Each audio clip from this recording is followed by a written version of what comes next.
All right, good afternoon, everybody. We have a nice small group. Hopefully you'll get a lot of this. So this is our first feedback and discussion for this year. And as you requested in your evaluations back in the class, you wanted to hear more feedback from people, fellow classmates that just came back from co-op. And that's what we've done. We have 5 people here. State your names. No, just say hello. Just say your name. Hi, Yasha. Hi, Yasha. Hi, this is Triveni here. Hello everyone, my name is Nitin. Hi, my name is Darsh. Hi, I'm Shantanu. Very good. We just came back from co-op, right? This past semester.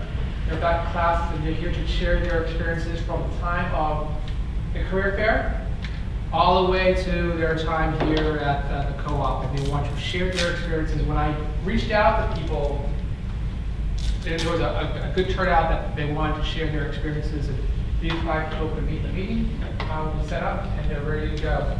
And I really appreciate them coming here to share their experiences. And we do have some questions that we're preparing to help you to facilitate this. But if you have any questions, we'll leave time for that. But if you have questions during the process, just raise your hand and we will answer your questions. This is for you. We want to make sure, because what happens Thursday? Career is the career fair. We want to make sure you put your best foot forward so you can get ready for the career fair and get you ready for co-op, because I want you all to get a co-op by the summer, right? That's our goal, but if it doesn't happen, we have a fall, etc. And we'll share your experiences, okay? All right. And my TAs, you can pipe in whenever you want to. All right. So my first question is, what I'm going to ask, there's actually 2 questions now. Just state how long where you went co-op and how long it was. And then my question would be is, do you have any tips on how to handle a career fair? I know you've all been in a career fair, but we'll get some tips, all right?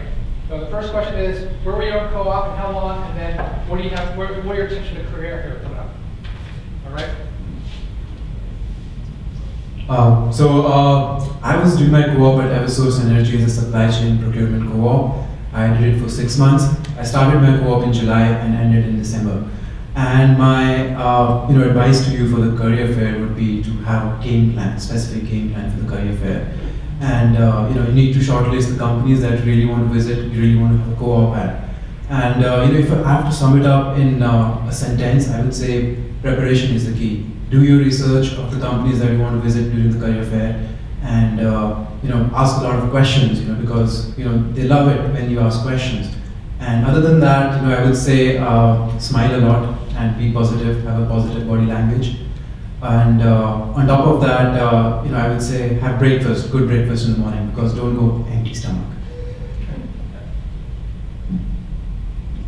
I did my co-op for 5 months at Aeon in New York.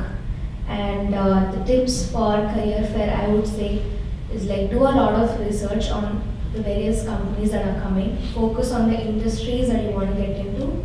Please dress professionally, because I would say people do judge a book by its cover. So it matters a lot that you dress professionally. Firm handshake. Go through all the lists of companies on the portal of career development.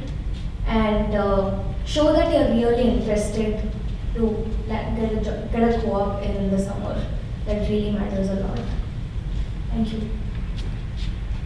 So my suggestion is, as stated, that research the companies, read the job descriptions available as much as possible, group your companies accordingly where you find that you will be a fit, and then approach those companies.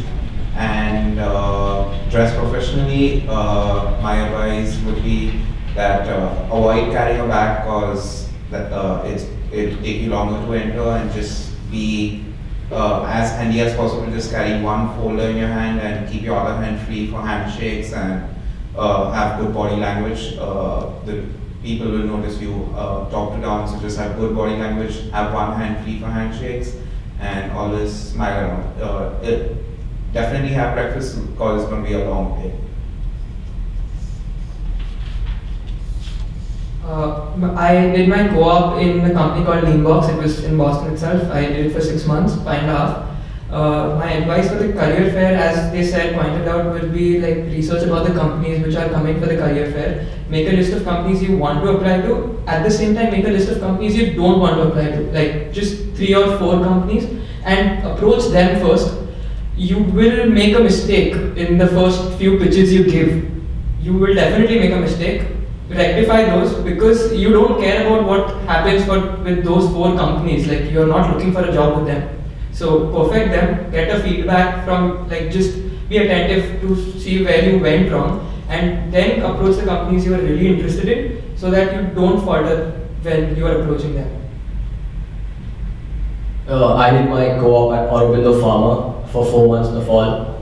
My advice for the career fair would be to be able to market yourself properly to the companies. If you can't sell yourself to the companies, then you need to be able to attract the attention, because there are 1,000 people just like you. So you need to pull their attention towards yourself. So you should have a great elevator pitch. Elevator pitch. All right, very good, very good. So it looks like to some you need a lot of prepare. Do your research. Did the job fair or career fair help you in your search? Like, how many did you get a job in the career fair? Not directly, no. But how did the career fair then help you get ready for the job search or for the job you applied to? At the career fair, you find out what the companies are looking for and what is not there on your resume. So before the career fair, I didn't know that I needed, let's say, SQL and Oracle on my resume. When you find out, you talk to people, and then you come back, even if you don't know them, you take the time to learn. So for the next career fair, you have that on your resume, and then you can apply, even if it's not on a career fair, if you're looking for just for yourself. Does anyone else have anything for that? Yeah. Yeah, go ahead. Yeah, actually, so one more suggestion I had was that for the companies which come in, just don't research about in research, be very specific about what projects they have right now, and they're very impressed if you talk to them about their ongoing projects. Like, you just tell them that I read about this particular project of yours on the website or on some journal or some article, and that's how you get their attention. Like, because they don't want to just know what you are, they also want to that you are well informed and you know what's there, and you know what you're applying for, basically. That gives a very strong message on that count.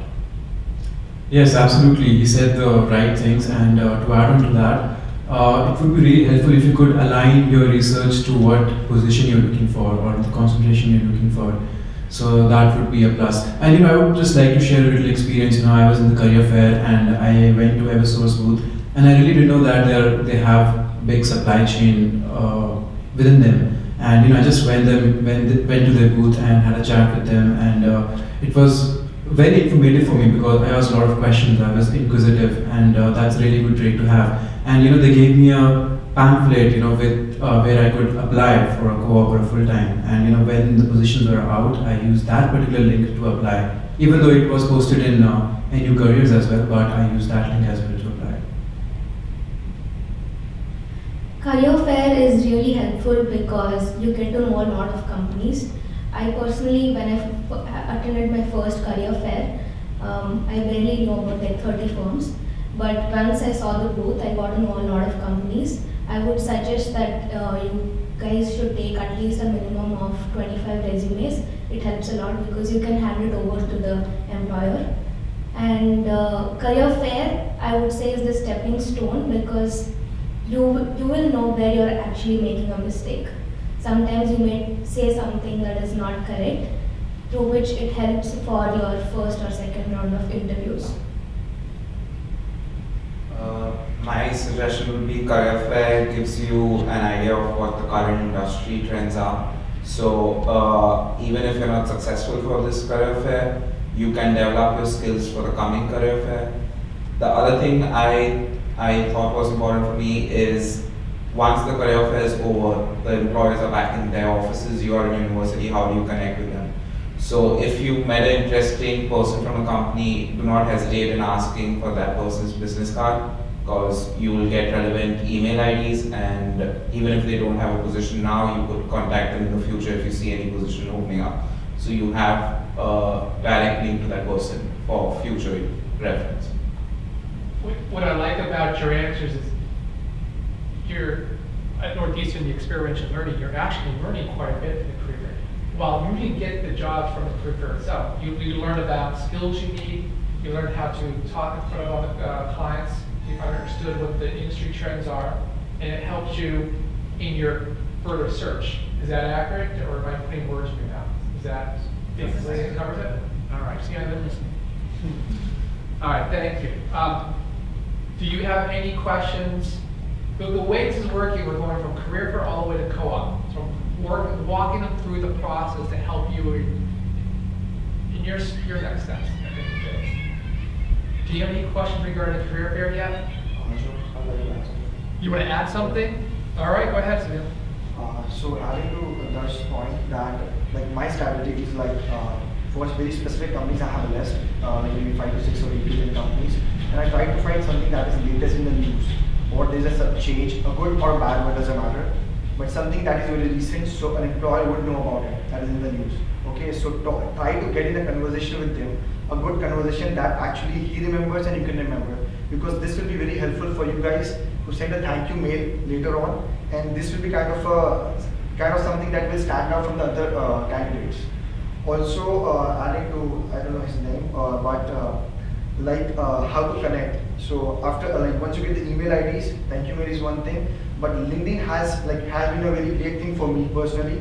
And even if you're not able to get a reply from them, get a connection on LinkedIn. For sure, you're going to make a connection and try to get into a conversation, not to get a job or a co-op, but how you can learn things, what are the things that actually he's focusing on, his job profile has, and try to make a connection, make a conversation with that on LinkedIn. Right now, I have 1200 connections, trying to make it more and more. And as I said, not for everyone, it might not be the same, but for LinkedIn has been a great thing for me, and hopefully I'm gonna strengthen that. Good. Thank you. You had a question? Yeah, is there a list of the companies and the openings that they have? Yeah, Is the list out yet? the list is out on any careers. It's not. It is there, it's just. You can download the app. I can use the app, yes. We have an app, Career Plus, you can download. They say it's after the session, we can click on there, but it won't tell you the jobs. I don't think it'll tell you the jobs, right? Some doesn't. Some do, some don't, but you gotta do your research. So look at the companies you're interested in, go on their company's website and search for the jobs. And then you say, oh, I know you have jobs in analytics or supply chain. It's not co-op, but it's full-time jobs. How would somebody like myself get involved with that? Because I'm really interested. I know I can help you out. Remember, you can always help them out. I know I can help you out. That's what it's data mining job, a full-time job. And you thought about having it as a co-op or an internship position. You know, see what they said. All right, thank you. All right, so next set of questions. So you guys have your questions here. So the question would be, what was your job search strategy? How many jobs did you apply to? Was it across different industries or different job titles, right? We talked about this in class. How many responses did you receive? How many interviews did you have? How many offers did you make? Okay. There's a lot there, but we'll see if we can get through. Okay. So my strategy that led to successfully getting a co-op was I put a lot of effort into my resume and cover letters so that there's no mistake out there, because that's something that you control. Then second was search on different platforms. I use LinkedIn, Indeed, and New Careers. These are the three main websites that I use. And do not just apply to a job which you think you can do. Apply to the jobs where your skill sets that you've developed at Northeastern is applicable. Like, just do not apply to any job that only requires Excel, even though you know it, but apply to jobs which require more than the tools that you basically know.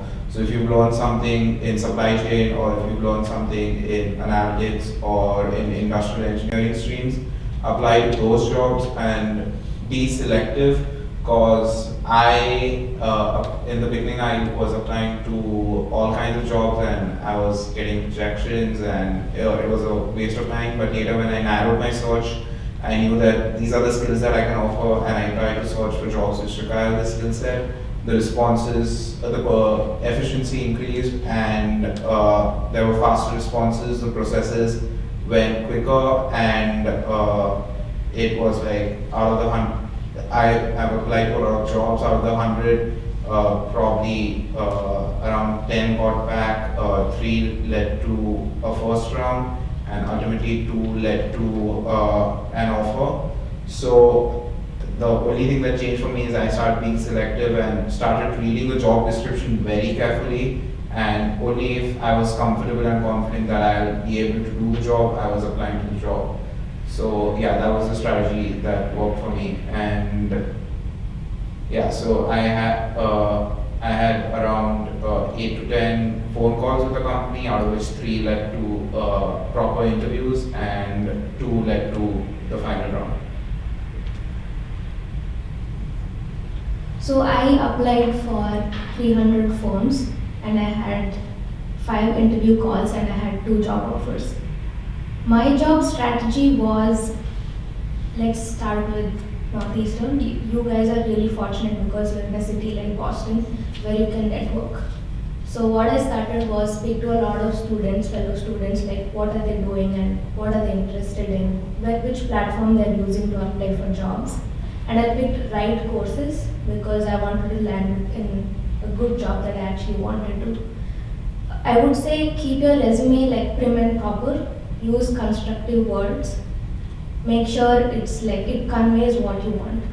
Just because there is a tool or any skill set mentioned in the job description, do not add it, because in the interview they might ask you questions related to that tool where you would be unable to answer.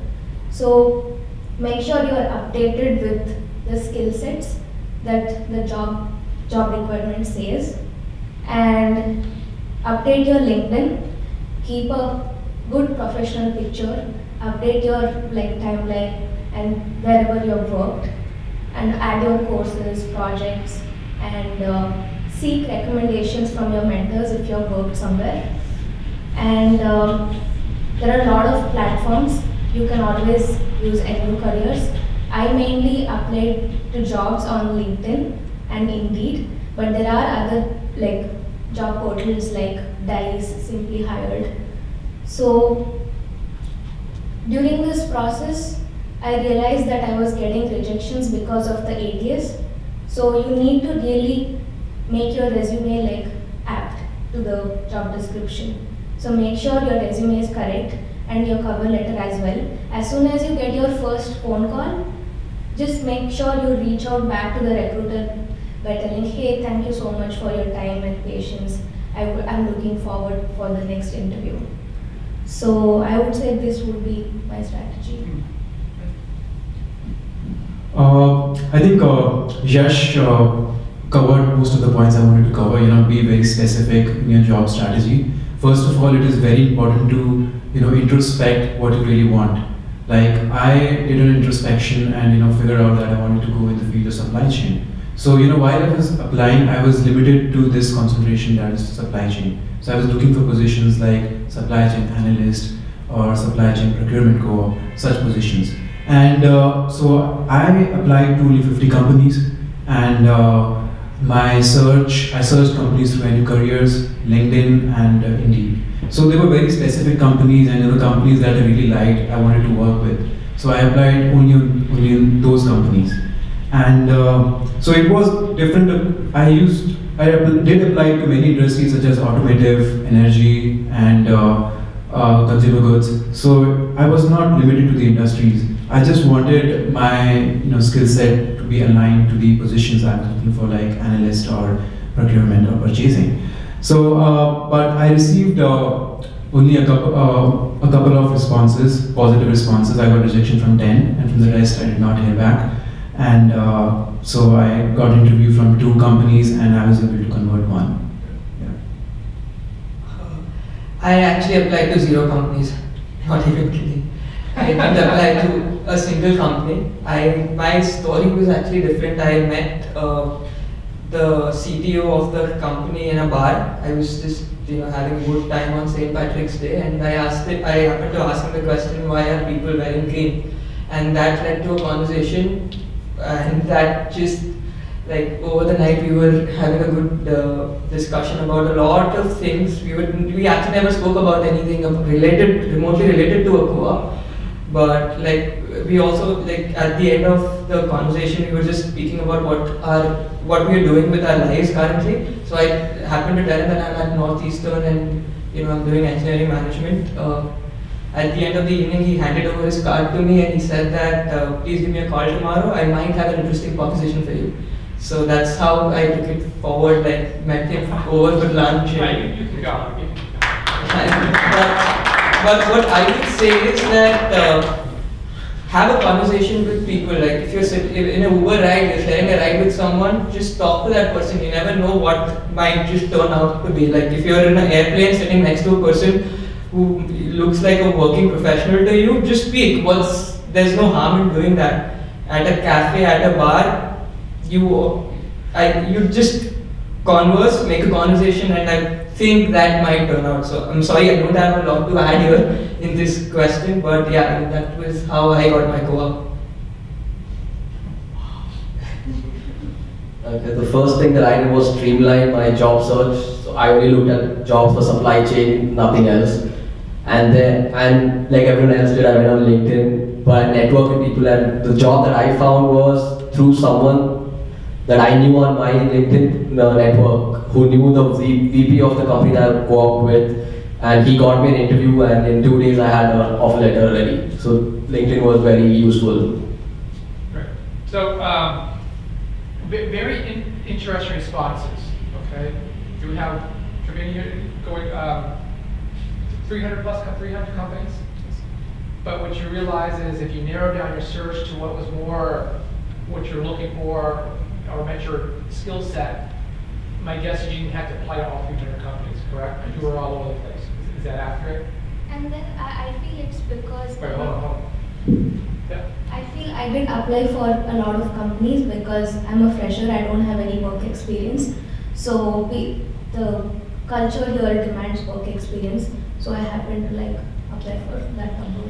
You got the job from talking to somebody at a bar. Yeah. What networking, right? Networking. You didn't have networking as well. So we talk about networking, how to do that. Yours though, it was a family relative, right? Family member. Met somebody at a bar. LinkedIn, 300. They're all over the place. But I'll tell you this: when you go to new careers, and we're going to limit the amount you can go for, maybe like I think it's 10 per round. We have people applying to 100 jobs. I'm not going to release all of those. You do maybe do 10 a round. I'm not sure how many rounds we're going to have. We're still ironing that out. But quality over quantity. And I think, if I understand you correctly, you all agree with that, correct? Your fear is, oh my gosh, just apply everywhere. Just don't spray and pray. But it's not going. But from them, it didn't work out. Once they concentrated more on what they're looking for, you had a little bit more of a success, correct? Okay. Any questions before we move on? What was the interview process like? Was it more technical or behavioral style questions? And do you remember any of the questions they asked? So, I was, to be honest, pretty scared for the interview because it was a 3-round, and this was like one of my first interviews. So it was 3 rounds. I was meeting, the first one was with the manager, the second round was a panel, and the third one was with the director. So I entered into the office, my manager, like the thing that put me off in the first 5 minutes was my manager was in the lobby itself next to the reception. So it was, my interview started before even I knew. So the interview started at 8:56, but in my mind I thought it was starting at 9. I started sweating, to be honest.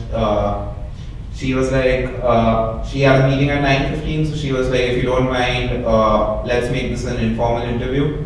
We are not going to sit, we're going to walk around the office. I was like, okay. So we started walking around. She just asked me very general questions like, how do you like Boston? How do you like Northeast? Like, no technical, not like, it's just like as if your friend is going to ask you questions. Like, how's the city treating you? Have you seen around Boston? What's the favorite thing? How do you like the winter? She asked me, how do you like the winter? And she was trying to get a judge of how comfortable I am with, I think, impromptu questions. And I was sweating at that time, nervous. And then after that, she told me at 9:10, she was like, okay, I'm heading back, but my team's going to meet you at so-and-so room, go forward. And I was like, okay, the start did not go well, but I need to pull myself back. I had a glass of water, went in the room, and then the 3 guys entered. First thing I did is at the door, shook everyone's hand, asked for the names so that I could address them with the names during the interview, so kind of feels like you are paying attention. And it was a blast of questions. Like 3 guys were asking me questions about, my first 20 minutes was everyone asking me questions on my resume. Then they went down to my projects. So I explained them my projects. Then there were certain things that they didn't know, so they asked me what's the advantage of using this software and how do you integrate this skill of yours into our organization. And it was just questions. This was more of a technical round with the team, and then in the end they asked me, do I have any questions? So the thing that helped me, I think this was the best round I had out of all the 3 rounds, and I knew that the business group that I was going to work with was just acquired by my parent company, so I asked them that how was the acquisition for them.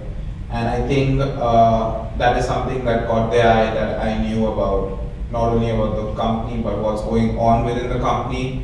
So they started sharing the experience, and the last 10 minutes was just a casual conversation of like one employee to another. It was not like speaking to a director or a manager.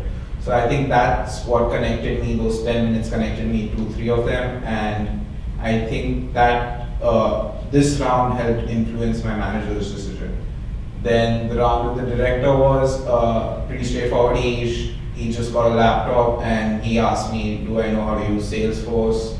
And he asked me, can you do this for me? It was just 5 minutes. He asked me, do this, do that, and I did it. Then he asked me about one particular project, and he had researched about the technology I used in that project. So he was just verifying that, did you use this? And I said no, he was giving me the wrong answer and I was correcting him. So he just wanted to make sure that I was not fooling around on my resume. I knew what I said. So the thing that worked for me is the second round, and answer all the questions straightforward. If you do not hesitate, if you need a break, then you can ask them, can we take a 1 minute break if you want to pull back, or if you think that you need 1 minute to relax. And continue having a conversation. Don't be like, just don't fool around. Be direct with them. And after the entire round, my manager came back, and the first thing I said to her that I might have been perceived as scared in the morning, but I want to make sure that I had conversations with 4 members of your team, and I'm really comfortable. So I accepted my weakness in the end, and she was like, yeah, I know that you were nervous. And so I think that is what impressed her, that I said that I accepted my weakness. And she asked me one question in the end. She was like, what's going to get up in the morning and come work for me? So just be prepared for such random questions. Like, I never knew that someone would ask me, like, what will make you wake up at 7 a.m. and come work for me? So I was a bit scared of that question, and she was like, you have 2 minutes to answer that. And I think that was a make and break question on her end. So we have friends ask you random questions, or your mentor asks you random questions, not just technical. Be prepared for technical and non-technical questions. Yep. What's a good answer For what? for what do you make you wake up at 7 and To me, it's work. Can you tell her to be in your place, or What does the company does, I guess? I don't understand the question. What did you say? So what I said was, looking at what you all are doing, I find that the team is pretty interesting because I was really impressed by, it was an inside sales job. It was basically 3 people sitting in one place and contacting people across the US selling equipments which are worth $200,000 on the phone. So I said that I never knew this was sales. And I said that I'm going to learn a lot outside my skill set, and that's going to make me inquisitive day by day to come and learn under you as well as provide you solutions that I can offer. So that was the first thing I said. Second was like your technology, as far as I knew about the technology, so I said your technology, as far as I know, is helping researchers all the way from government associations to private pharma companies develop drugs to fight cancer. So I was like, it's a good thing. It's not a normal job that everyone does. So I was like, coming from a non-science background, I think I learned a lot in the science field as well as in the sales field. So I said that it's not going to be a job where I'll just be doing normal work. I'll be learning a lot from it. In the interest of time, if we can try to speed up some of these answers so we get the other questions and ask for, get some questions from the audience. Is that all right? Okay. So I had 3 rounds during my interview. The first one was by the recruiter, and prior to this I had interviewed for 2 more firms where I had got rejections. Post that, I realized that I need to have a certain structure of how I'm going to answer the behavioral questions.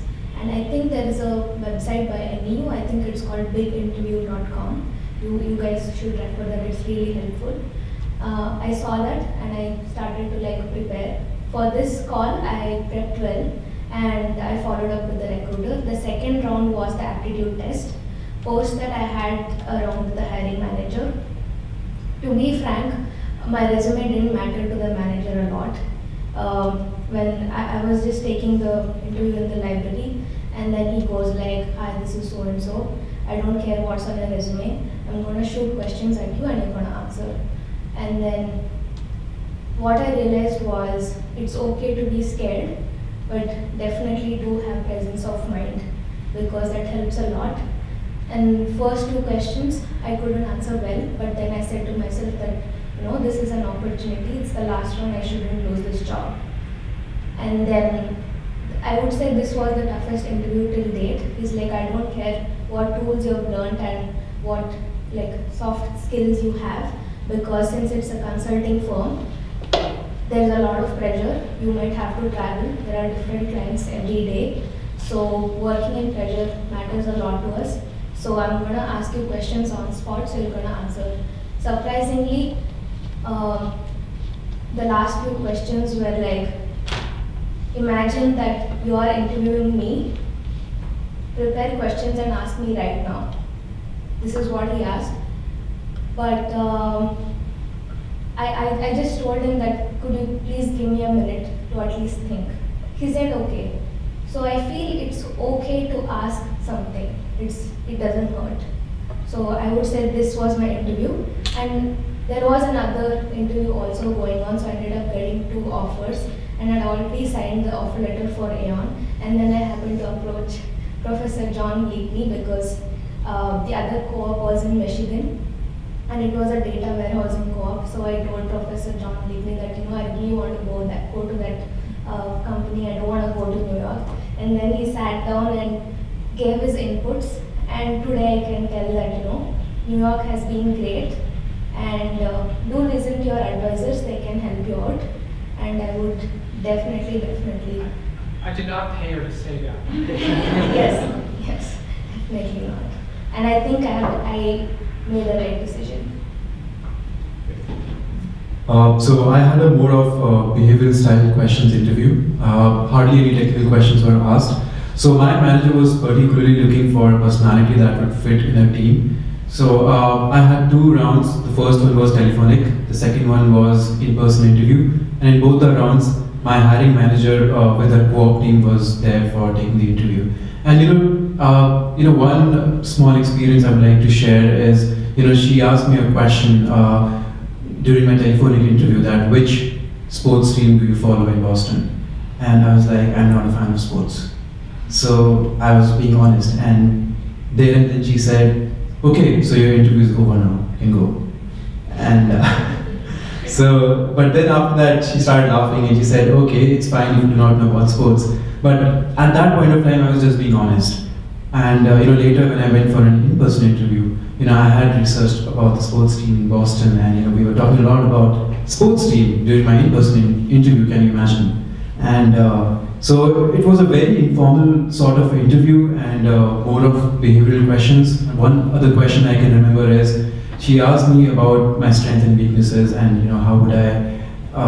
She asked me more of situation questions, like how did I show empathy while I was at a workplace, since I had work experience before. And other than that, the interview process was quite smooth, and within a week after my telephonic interview, I got a call for my in-person interview, and it was like that. Nice. Regarding the sports question, like I said, I don't follow sports, but this weekend I'm a Patriots fan. And then it shows some knowledge or tells the person that you're aware of what's going on. You don't have to be a fan. You can say, you know what, I'm aware there's a big game coming up. It's not as big as the World Cup cricket match we have, but it's pretty big here in Boston. I'm rooting for the Patriots or I'm rooting for the Red Sox. But then it does share, you're being honest, and it also says you're aware of your surroundings, what's going on. Sorry, I didn't mean to interrupt. Go ahead. Yeah, I had 2 rounds of interviews. One was a very informal setting where the person I met at the bar, we went for lunch, and that was a sort of an interview where he asked me a lot of questions about You go meet this guy at the bar, and you take him out to lunch. the next day. The next day. I gotta hang out with him. Yeah. All right, go ahead. And it was a very informal interview where he asked me a lot of questions about what my career goals were and where did I see myself, say around like 5 years, and what I wanted to do. At the same time, he showed me his facility and what they were doing, and it was more of an interaction. And at the end of that, I had a more formal setting of an interview with him as well as the VP of operations, since I was applying for a supply chain job, and I was interested in the supply chain job, and they asked me some technical questions and behavioral questions, which went pretty smoothly.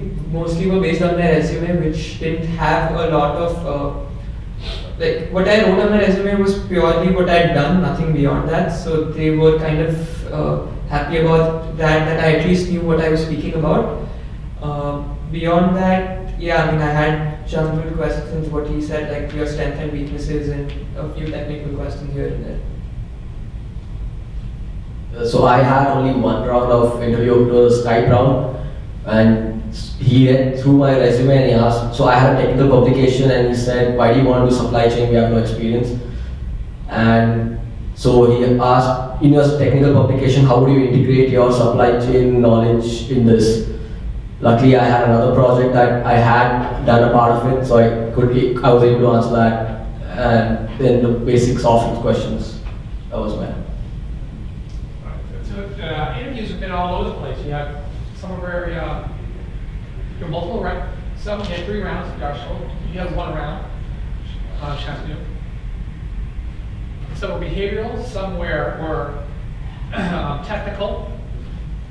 Yours was very interesting, Joshua, because they actually looked at your resume quite a bit. One of my points of advice is know your resume inside and out, and be able to prepare any questions. Would you agree to that, panels? Don't put anything in there that is not true. Right? I've been preaching that since day one. Don't ever lie on your resume because it may call you up on it. But knowledge of your resume can go very, very far. So thank you for that. I'm going to the question 5. I'm going to change it around a little bit.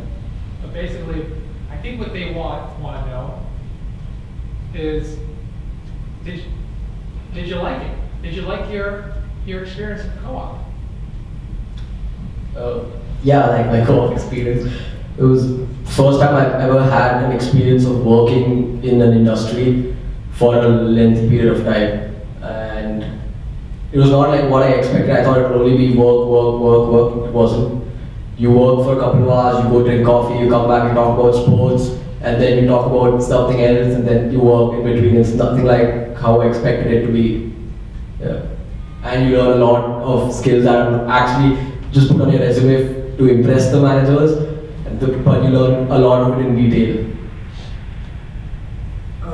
I had a brilliant co-op experience, and it was my first work experience also. Like I didn't work anywhere before that for a long period of time, for 6 months, and like I learned how a business works. Basically, I want to be an entrepreneur myself, and I got a first-hand experience about how a business works, what skills, soft as well as technical, you require across all spheres, and I got to know how much I don't know for being an entrepreneur. Like there are way too many things more to learn about. Operations is just one side of it. At the same time, you have way too many different spheres which influence. It taught me more about how do you present yourself, how do you present your product to a complete stranger, and why do you want, what value do you create for him. So that was one amazing thing I learned from this co-op. Well, undoubtedly, my co-op experience was one of the best things to happen in the US till now. And one thing that I would like to be honest with you all. When you go in a co-op, you're expected to do a lot of things, and you're expected to work hard. And in my case, I was project managing around 14 to 15 projects with some supervision from my manager. So it became really hectic at times, and I had to do overtime as well sometimes, and sometimes I was really stressed out because I had to meet deadlines as well. So there are a lot of little aspects, to it, that you learn during your co-op, like time management and being disciplined, being punctual, waking up early in the morning, so sleeping, going to bed on time. All those things, matter a lot, because when you go on a co-op, you have to be, with your you have to be on top of everything. You have to put your best game forward, best foot forward, and yes, and you have to look fresh. You have to be proactive. You have to be in constant touch with your manager, with your colleagues. You have to communicate diligently and relentlessly. So it was a very good experience, my co-op. If I see from the learning perspective, but it was more over. I would say it was a very good eye opener. Because these are the things that what I need to do. If I want to work in the future in the US. I would say that I loved my co-op because I used a lot of times when you start working, you really don't want to wake up. But I used to I would want to wake up and go to my co-op because I'm not sure if my managers were my friends, because they were really comfortable with me, and likewise. To be frank, my manager invited me to his house for lunch. That was the best part, and it doesn't hurt to network. If you're in a city, make sure you attend a lot of meetups because you're networking. I used to go to different team managers and I used to be like, hey, do you want to catch up with lunch with me, or do you want to have coffee? So with that, I ended up making a lot of connections, and I'm still in touch with them. That's the good part. And being in a consulting firm, I met a lot of clients from different industries and different countries, and I got to know that being professional is really important. And I would say being in US, the US work culture is really good. They are flexible and they always listen to you. So it doesn't hurt to ask, I'm going wrong here, would you please try to help me out? They're always open to help you guys. And during co-op, as Nitin said, it's really an eye-opener because being a fellow student, sometimes if the assignment deadline is at 12 a.m., we end up submitting something that's really not correct, but it's not the same at work because the answer has to be prim and proper. You need to submit something that's of good value, and it should be proper. And that's it. Just be on your toes and just network. So my co-op experience was amazing. I start work was given to me on day one, so do not expect that things will happen at your pace, things happen at the company's pace. So be diligent, do the task on time, reply to emails, don't be like I'll reply this 2 hours later or something. And always socialize within and outside your team. Meet with people who you are not directly working with, or just meet with someone who's sitting at the desk diagonal to you.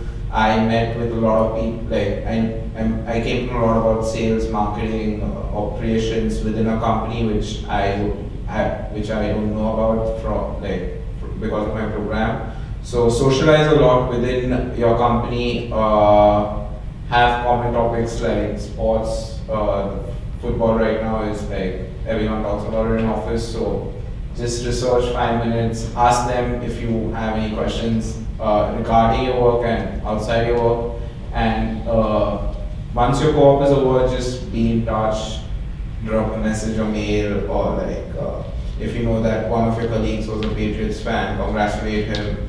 And that's how you connect and make sure that you have a longer connection and relationship with him.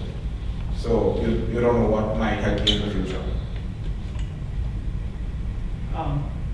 One of my things I try to pride myself on is time management. We started this session like 15 minutes late, but I told you my emails, it ends at 2 o'clock.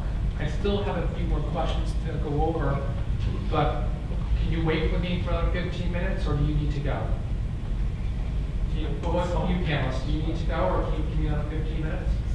You're sure? Okay, thank you. Whenever you're running a team, or a project, or a meeting, stick to the time, and if you go over, remember to ask, because everyone's time is important. So I know I'm a class, I'm going over, but I respect your time, and we get approval, okay? So whenever you become senior management or an EVP or whatever it is, and you're running, just remember, everyone's time is valuable. All right. Let me just backtrack one minute, because I forgot to ask this question. When you got your co-op, you had to go through the process, all right? You need to go through the Northeastern University process, which I think we all know is getting CPT approval, correct? But what we don't teach you or go over is, from the employer's perspective, can you just quickly go over what you had to do before you even started for the employer? Okay. So once you get the co-op, you have 2 processes. One is Northeastern's and one is the employers. I would say that Northeastern is by far a very streamlined and straightforward process. Everything's online, and your advisor helps you, so there's nothing much that you have to run around in that. When it comes to your employers, you get an offer letter. I think the normal time frame is 24 to 48 hours. You accept it. Once you accept, you get bombarded with emails that you need to complete certain forms. I had to finish like 12 forms. Mostly uploading my I-20, my passport, putting in my SSN number. It's basically just filling forms. You do not have to go to a particular office or go to another government office. Everything happens online. So make sure you have all your documents next to you, or a soft copy it on your laptop, so that you do not waste time. In case you run into any problem, immediately drop an email to the HR manager who's contacted you, so that she can get back. And yeah, that's it. And do not as soon as you finish one part, as soon as you get your CPD, inform your hiring manager you've got your CPD. As soon as you receive, suppose if you have to apply for SSN, as soon as you receive your SSN, inform it. Do not waste time. Just be on your toes. And you might have to give a background check. So I did not know that I have to report my on-campus job. So they were asking me for pay stubs. I didn't know what pay stubs was. So that kind of delayed my process by 10 days. So ask what they are looking for. Then I dropped in a mail to my on-campus employer to give me pay stubs. So have all your paperwork ready so that it does not lead to further delays. So with respect to Northeastern, you need to get your forms approved by your program advisor and also the co-op advisor. If your employer's name is not listed in the NU careers, you need to like go to the co-op advisor, like type in your employer name and add it so that it's there in the NU careers portal. And coming from the employer's side, the minute the recruiter calls you and tells that you've got the job offer, it's technically a verbal offer. Make sure if you're really interested in getting into the firm, say yes. If not, just ask them to give you some time. Once they send out the actual offer letter and you sign it, you might have to fill out a couple of forms. Sometimes you might even have to take drug test. I didn't have any drug test, but I had to fill the background check forms. They usually go back if you're from different country. They even check where you studied and everything. So I was constantly receiving emails regarding my father's middle name as well. So be precise. And as he said, the minute you get the offer letter, please make sure you have all your documents ready. And since my co-op was in New York, I had to relocate, so I had to find accommodation. So I ended up searching on Facebook or even on Craigslist. And yeah, so just be on your toes. So once you get your verbal offer letter, they'll send you an email that this is what we are offering you, and we would love you to come in. I think you have a small window for negotiation as well for your salary negotiation. You can do that via email or via phone, and then after that you'll get your official offer letter. So once you get your official offer letter, do not relax. There's so many forms you need to fill out, as Yash and Triveni are mentioning. And in my case, I had a background check, and so I had to go for drug testing in one of the medical centers at Longwood. And I had a background check. I had to keep 3 references ready because they called those 3 references. So I had 2 references from my previous workplace in India and 1 reference from my current part-time job at ITS library. So these things, if you're aware of these things, you can plan ahead and just let your managers know, or the person you are giving as a reference, let them know beforehand that a company will be contacting you for asking about me and all that. So but as far as Northeastern is concerned, it's pretty straightforward. But and another thing, you need to fill out the W2 form, the tax form for the employer, that is there. But you also need to fill out one confidentiality form. So all this is very important for you guys to before you onboard, the first day. And in my case, it was really important to finish all these formalities, and only then I could onboard and start my work at Eversource. I actually don't have anything to add. These 3 covered up most of it. My backup You know what, hold on. You got all done signing at the bar, right? You know what you're gonna do. Wow. All right, go ahead. I'm sorry. Because I had no previous work experience right out of college, so my background check was pretty simple. And I had 2 drug tests because my co-op was postponed. So as soon as I signed the offer letter, I had to finish 1 drug test, and then 4 months later another drug test just before I started. And then once you reach the office, you have to fill in your confidentiality agreements and your tax forms, and look for housing and for mode of transportation. A couple things. So even though we have a lot of stuff to do here at Northeastern, when you get a co-op or any full-time job, you have other paperwork you have to do. Make sure that if you put references, you check with them first. If you're going outside of Northeastern, outside Boston, you need housing. That's another step, right? You had to work on finding housing. This should all play in your decision where you should apply for a co-op, if you should accept it, et cetera, et cetera. But there are many other steps after you get a co-op that you don't realize. Also, you still have to keep up with your 3.0 GPA, right? Because if you have below a 3.0 GPA, even if you have a co-op, guess what? You can pull the co-op out, no co-op. And finally, we mentioned tax forms. I can't help you with tax forms. I do not give tax advice. That's something that you can do. I'm not sure who can help you with that, but we do not provide tax advice here as a co-op advisor. If you have an on-campus job, you might take a look at what you've done there and maybe use the same exemptions. I don't know what the international being an international student, what the rules and regulations are for paying taxes, being a student, etc. But maybe somebody I think Blair might know, or somebody career development. But here at Co-op, we don't provide that service. Before I ask my last question, do you guys have any questions for the panels? Yes. So one is written and one is written. So I think you said you have to provide 3 references, right? So is it like important to provide 1 reference from here, or you can provide all 3 back from your computer? Does it make any sort of difference if you provide 1 from here, or like is it fine if you give all 3 from here?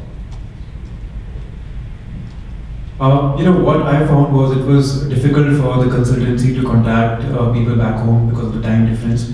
So it was difficult. But it was fairly easier for them to contact my manager here working at ITS. They just gave him a call and they had a conversation with him for 2 minutes, and it was done there and then. But for my managers in India, they were not able to contact them via phone because they were calling them at odd times. So they eventually sent them an online form where they filled out my information and my details, and then they sent them out, and then they were satisfied with the references. The references should not be your mom or your dad or your cousin. All right, it should be professional references. If this is your first job, never had one before, you can ask your teacher or your co-supervisor, but make sure you talk to him or her first before you put them down as a reference. But don't put a family member down. It just doesn't, it's not going to go for it. Because your mom's going to say everything, right? Everything's like, oh, you didn't want her, it's not really a good reference. Any other questions? Right? Yeah, one more. Oh. So you said you went over for an interview round, like with the manager over lunch, right? And then he asked you a question there that what are your future plans, like 5 years down the line? And you also mentioned that you want, you want to get into entrepreneurship. So do you think is it good enough to be honest and tell them about your future plans, like related to entrepreneurship? Like, does somebody prefer hiring you when you have such plans or something like that? Yeah, I mean, so the person I was having lunch with was pretty open-minded, where he knew that I needed to learn something. And as I told you, like, before we didn't even have a conversation about like an internship. Like that was at the end of the evening where he just said that he might have a proposition. So that's why he asked me what my career goal was, and it didn't really matter to him that I said entrepreneurship. I think it worked in my favor, where I wanted to learn something from it. Regarding that, I mean, co-op is one thing, but if you're going for a full-time job, they say, where do you want to be in 5 years? You say, I want to be an entrepreneur and start my own business. I'm not going to hire you. Because why would I waste my time and energy? I expect you to stay in the company, maybe not in my position, but I expect you to, all the time and energy we put in here, you'd stay within the company. Or if you say to me, hey, I want to be an entrepreneur, start my own business, I find a hard time to hire somebody like you. What you would say is maybe, I have an entrepreneur spirit, I just want to learn. And I'm hoping that the knowledge I learned here can help me move up with other parts of the company that can actually use my entrepreneurship skills. I mean, you could be an entrepreneur, like in an apartment, or run a department, right? It's not your own company, but you have that same type of spirit, right? You want to own it, you want to take ownership of it, you want to be successful, you want to be the one that everything falls on you. So I would say is, I have an entrepreneur spirit. I'm hoping that I was in 5 years that I can move up, learn a lot of everything from you and move up within the organization. And maybe someday, own my own, lead my own department. Right? Because I would find it a hard time to hire somebody myself if I know you're going to leave in a few years. Yes. So wouldn't that be the same answer to the co-op? Because probably they are looking for future hires. Well, it's tough because with the co-op though, you have to come, you have to leave. You have to leave, but you have to leave. But yeah, you could say that. But what I'm saying is, if you want to say I want to be an entrepreneur, trying to learn the skills, I am much more, if I'm a hiring manager, would be willing to hire someone that's in a co-op that wants to be an entrepreneur, start their own business, compared to somebody that's going to have a full-time job and say, I want to be an entrepreneur and start my own business in 5 years. Because I know in a co-op it's a short-term position, right? Well, at the most 8 months. Right? Yeah. I was just asked about your job profile. What is your job profile? I had supply chain procurement, warehouse management, inventory management, and towards the end of it, also some things about sales, marketing, and like overall business model. And what about Yash? So, I had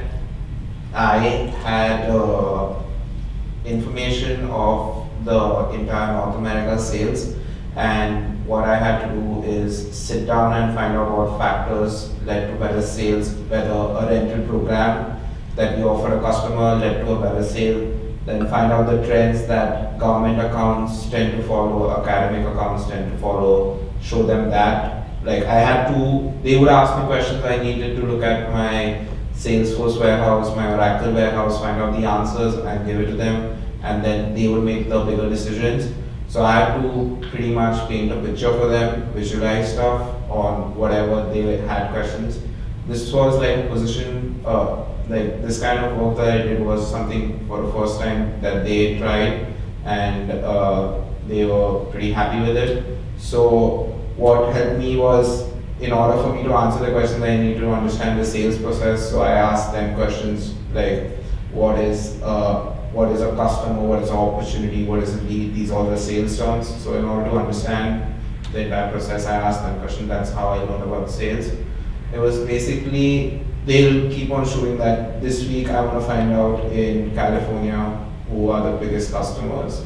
Why did Nevada's sales drop? Was there a particular factor? When the hurricane struck, we wanted to find out how much did Texas, how much business in Texas did we lose, so that we can take that into future consideration. So it's just basically maths and data and visualization.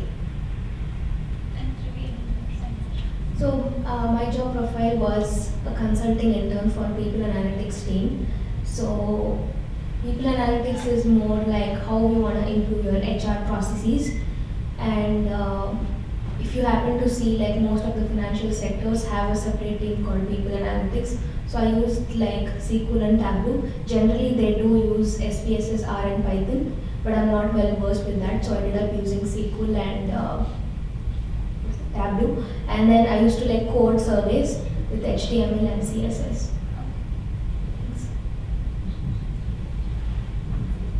Okay, my job profile was supply chain management intern.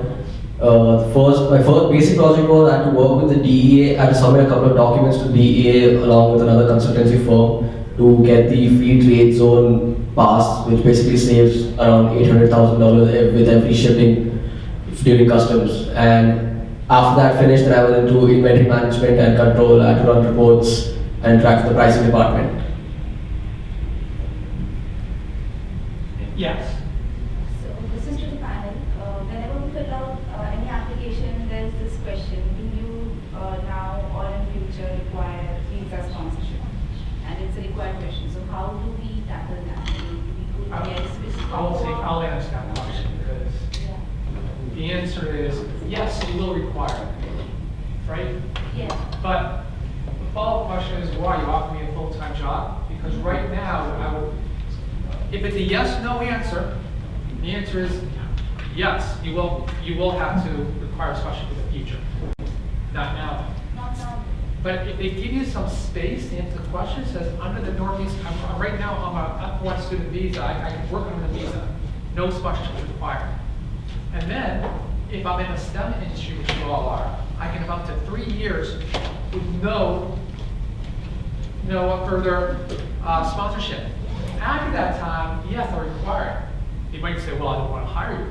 Then are you offering me a full-time job? Most people leave within the first couple of years, right? But that's how I would answer the question. I mean, do you require sponsorship now? The answer is no. Will you require sponsorship? If it's a yes/no answer, the answer is yes. But if they give you a block to explain your answer, or if there's further down, do you have any comments? You can say, currently I'm a student, I do not require sponsorship. Because I'm in a STEM field, I can work up to 3 years without further sponsorship, and after 3 years I will require sponsorship. And do it that way, okay? Any other questions? All right, we're over time. We're at one quick, you have to answer real fast. My last question is, what is the one piece of advice that you wish you'd know before the process started? The whole process is very frustrating and you might want to give up, but in the end it's very rewarding. One thing I was a fresher, so I didn't know about it. Like your income which you're getting, there is going to be tax that is going to be deducted on that. So if you're making any financial planning with that money you get, make sure that you include the tax component. I forgot about it completely. So my finances were screwed. Yeah, I think it would be more of an advice that I want to give to all of you is that, while you're in a co-op, just make the most of it. Because you see many of us, taking a course along with your co-op. I wouldn't really recommend that because I took a course and it was quite heavy for me. I had to work on my coursework as well and work on my co-op as well. So I was working late nights on my course and I had groggy mornings because I was working so late night. So this is just my personal advice to you that make the most of your co-op and fully concentrate on it. I would say be persistent. You might face a lot of rejections, but that's how you grow. So giving up should be never an option. Just keep trying. And you have a lot of resources, make use of it. I would say network as well. And since you're acquiring so much, make sure you always give it back. So if you have like anyone as your co-op advisor, just keep updating them like how your co-op is going. And then once you finish your co-op, just make sure that you're in touch with your managers and keep thanking them or like ask them if the projects are going on well. So just make sure like you are in touch with everyone. Plan your time, I would say, for the next 1 week, concentrate on the career fair and resume and not online applications. After that, give a month or so on applications. Once you get the interview, practice. Just don't be like, don't practice with yourself that ask yourself a question and you answer it. Practice with John, practice with your friend, because once you get the interview, it's completely up to you. Because you'll at the max get 4 or 5 calls, which will lead to 3 interviews, and you need to make sure you need to nail one of them. So don't leave anything that on yourself. Practice it. Practice the interview. Speak. I'm pretty lucky that I screwed up my first round, but still the second and third went well. So my only suggestion is don't be like, I can manage it. It's better to take review from someone outside because that'll be more honest and you know where you're going. Is that it?